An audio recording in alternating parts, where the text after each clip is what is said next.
সঞ্জয় এবং নির্যাতিতার পরিবারের কথা শুনবেন বিচারক। দুপুরেই শাস্তি ঘোষণা শিয়ালদহ কোর্টে। শনিবার সঞ্জয়কে এজলাসে আনার পর ১-২ মিনিটেই কোর্ট শেষ হয়। মহিলা চিকিৎসককে ধর্ষণ এবং খুনের ঘটনায় তাঁর অপরাধ প্রমাণিত, জানান বিচারক। আরজিকর মামলায় তাঁকে দোষী সাব্যস্ত করা হয়। আরজিকর কাণ্ডে দোষী সঞ্জয় রায় কি শাস্তি পাবেন?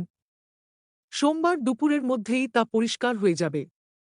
শিয়ালদহ আদালতে বিচারক অনির্বাণ দাসের এজলাস বসবে বেলা ১:৩০টায়। প্রথমে সঞ্জয় এবং তাঁর আইনজীবীর কথা শুনবেন তিনি। শোনা হবে নির্যাতিতার পরিবারের বক্তব্য। তারপর দুপুরে শাস্তি ঘোষণা করা হবে।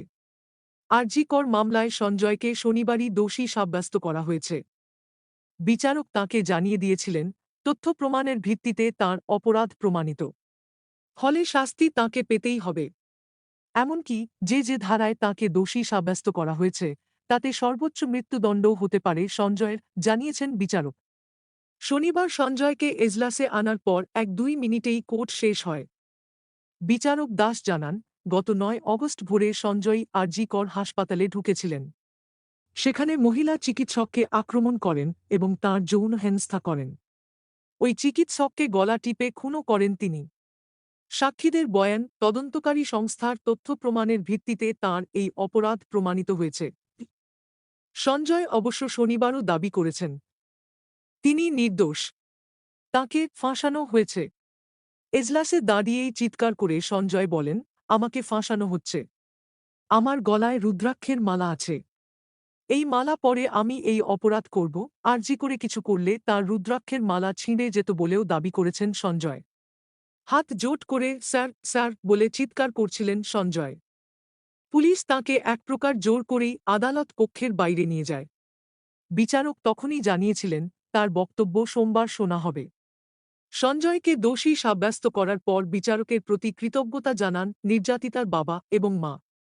তাঁরা এজলাসে দাঁড়িয়েই কেঁদে ফেলেন। জানান, বিচারক তাঁদের আস্থার পূর্ণ মর্যাদা দিয়েছেন। কিন্তু এই ঘটনায় আরও কেউ জড়িত বলে তাঁদের সন্দেহ। বিচারক তাঁদের বক্তব্য সোমবার শুনবেন। উল্লেখ্য, শনিবার আদালতে রুদ্রাক্ষের মালার কথা বলে নতুন তত্ত্ব খাড়া করতে চেয়েছেন সঞ্জয়। কিন্তু এই মামলায় এর আগে কখনো এই মালার প্রসঙ্গ আসেনি। আরজিকরের সেমিনার হল থেকে চিকিৎসকের দেহ উদ্ধারের পরের দিনই সঞ্জয়কে গ্রেপ্তার করেছিল কলকাতা পুলিশ। তারপর সিবিআই এই মামলার তদন্তভার নিলে তাদের হাতে সঞ্জয়কে তুলে দেওয়া হয়। তদন্তের পর সিবিআই যে চার্জশিট আদালতে জমা দিয়েছে, তাতে সঞ্জয়কেই একমাত্র অভিযুক্ত বলে চিহ্নিত করা হয়। ঘটনার দিন হাসপাতালের সিসিটিভি ফুটেজে সঞ্জয়কে দেখা গিয়েছিল।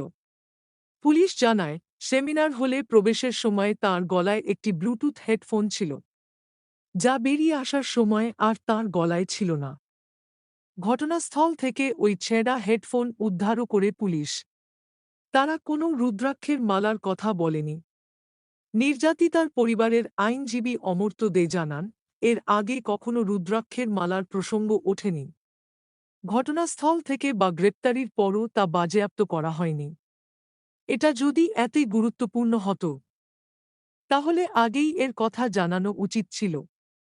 ধর্ষণ বা শ্লীলতাহানির ঘটনায় যতক্ষণ না অভিযুক্তকে দোষী সাব্যস্ত করা হচ্ছে, ততক্ষণ তার নাম, পরিচয় প্রকাশে আইনি বাধা থাকে।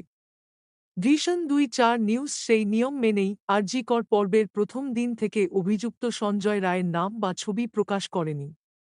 শনিবার আদালত তাঁকে দোষী সাব্যস্ত করায় আমরা তাঁর নাম এবং ছবি প্রকাশ করা শুরু করছি।